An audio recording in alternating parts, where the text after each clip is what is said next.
Good morning, students. Yesterday we have read about the differences between small g and capital G. Today we are going to read about the relation between small g and capital G. Relation between small g and capital G. The small g मतलब acceleration due to gravity, capital G means gravitational constant. इन दोनों में क्या relationship है, ठीक।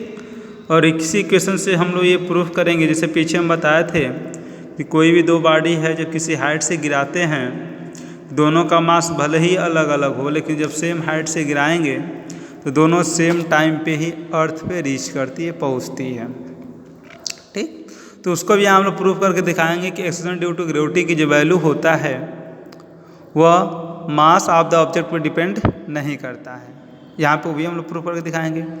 फिर ये भी हम बताए थे कि जो स्मॉल जी की वैल्यू होता है अर्थ सरफेस पे वह 9.8 होता है, तो उसको भी हम लोग यहाँ प्रूफ करके दिखाएंगे कि उसकी जो वैल्यू है उसकी वैल्यू निकालेंगे जी की, तो जी की जो वैल्यू है 9.8 मीटर पर सेकंड स्क्वायर आएगा।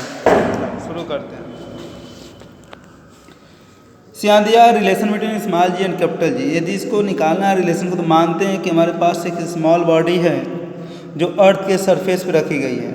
जब अर्थ के सरफेस पर रखें, चूँकि स्मॉल बॉडी है तो उस बॉडी का जो साइज है बहुत छोटा है, उसका रेडियस निग्लेजिबल होगा as compare to the radius of the earth. Radius of earth को आर ई लिख दिया गया है। यहाँ पे जो सफिक्स है वो बस ये बता रहा है कि रेडियस ऑफ द अर्थ है। मास ऑफ अर्थ को एम ई रिप्रेजेंट किया गया है, एम ई मतलब कि मास ऑफ अर्थ हो गया। यदि कोई बॉडी है यम जो अर्थ के सरफेस पर रखी गई है, और ये हमको पता है कि जब कोई बॉडी अर्थ के सरफेस पर रखेंगे तो उसको यदि अलाउ करते हैं that will falls toward the centre of the object, तो उसमें जो एक्सेशन प्रोड्यूस होता है उसको कहते हैं acceleration due to gravity. Acceleration due to gravity की जो वैल्यू है मान लेते हैं कि यहाँ पे let a body of mass m is at the surface of the earth and the acceleration due to gravity is g. कितना है? जी है। Then by Newton's law of motion में पढ़ते थे कि फोर्स इक्वल टू होता है मास into accession. क्या होता है? Force equal to mass into acceleration. Mass यहाँ पे यम है और जो एक्सेशन और ड्यू टू ग्रेविटी है तो वो क्या स्मॉल जी की वैल्यू है। तो एफ इक्वल टू एम में हो जाएगा, एम जी हो जाएगा बाय द क्या that Newton second law of motion. फिर यदि हम बात शुरू करते हैं एंड यदि उसी में अप्लाई करते हैं and by the universal of gravitation, तो न्यूटन यूनिवर्सल ऑफ ग्रेविटेशन में बताया गया कि कोई भी दो बॉडी है, यदि एक अर्थ है कोई ऑब्जेक्ट यम है, तो इन दोनों बॉडी के बीच में फोर्स ऑफ अट्रैक्शन काम करेगा। फोर्स ऑफ अट्रैक्शन जो होता है गिवन है F equal to G M एम1 एम2 अपन आर स्क्वायर होता है। तो एम1 क्या मास ऑफ अर्थ है तो एम रख दिया गया, एम2 मास ऑफ ऑब्जेक्ट है तो एम रख दिया गया।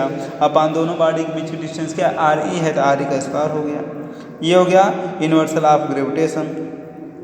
तीन दोनों इक्वेशन को हम लोग कंपेयर करेंगे तो मिलेगा एम जी देखो लेफ्ट हैंड साइड दोनों का इक्वल है तो राइट हैंड साइड भी इक्वल कर लेंगे तो एम जी इक्वल टू हो जाएगा G M E M upon R E का स्क्वायर।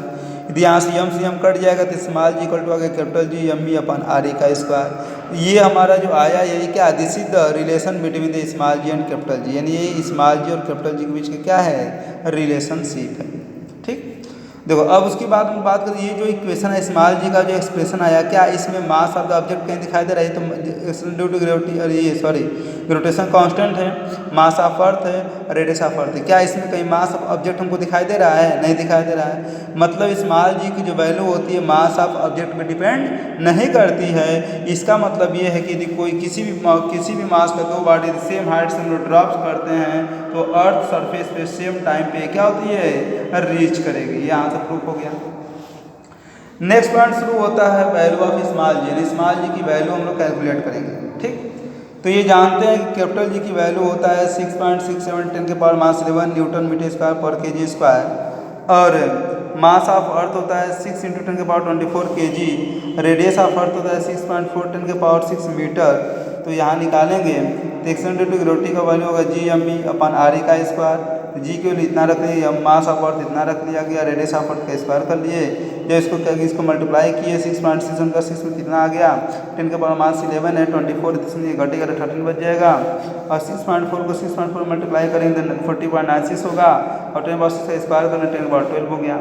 अब इससे पावर काटेंगे तो ऊपर 10 पावर 12 10 पावर 13 है, एक पावर बचेगा मतलब 10 के पावर 1 मतलब 10 बचेगा, 10 ऊपर बच गया, मल्टीप्लाई कर ले डेसिमल पॉइंट खिसक गया इधर, उसके बाद डिवाइड कर लेंगे तो 9.81 आ जाएगा।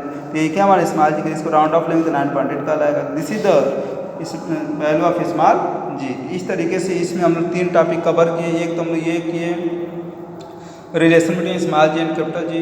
दूसरा ये भी आता है so that the value of small G does not depends on the mass of the object, तो भी उसको यहाँ से करते हुए यहाँ तक लाएंगे, फिर ये स्टेटमेंट नीचे लिखेंगे। फिर तीसरा कहेगा calculate the value of small g, तो भी हम लोग करके यहाँ से इसकी वैल्यू को कैलकुलेट कर लेंगे। ओके, तो this is completed now, rest we will read in the next topic. Okay, thank you guys.